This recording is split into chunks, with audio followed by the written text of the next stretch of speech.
We're all enjoying the convenience of contactless payments. Walk into a store, pick up an item, one tap, and you're done.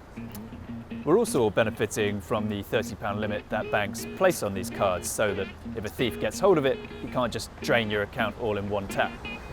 But what if someone had found a way to bypass that limit? We've spoken to some hackers who think they can do just that.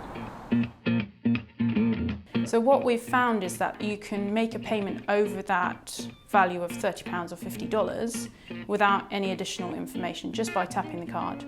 Perhaps the most obvious way this hack would work in the real world would see a criminal steal the card first. They could then set up their own reader and drain funds from the card with just a single tap, rather than having to make repeated £30 transactions. They therefore wouldn't have to worry about banks' fraud systems detecting and blocking suspicious transactions. There's another way it could work. Imagine you're in a cafe or a bar.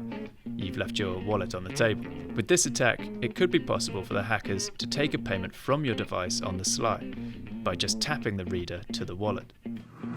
The researchers say they can do this using a device that spies on the communication between the card and the payment terminal.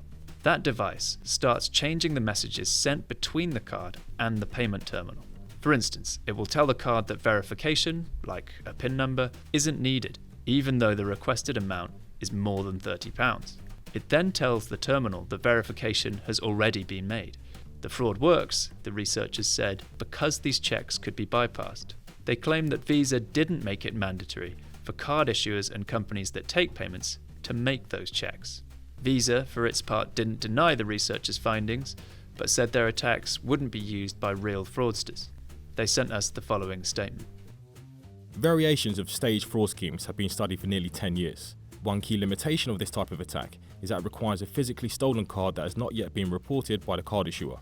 Likewise, the transaction must pass issuer validations and detection protocols.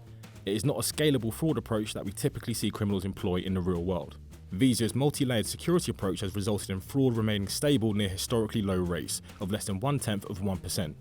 The attack can also be done using mobile wallets like GPay, where a Visa card has been added to the wallet. The researchers said they'd been working with Visa over recent months to address the problem, but it's unclear what fixes, if any, have been made. All this goes to show that even where you have security and convenience apparently working in unison, the security can sometimes be undone.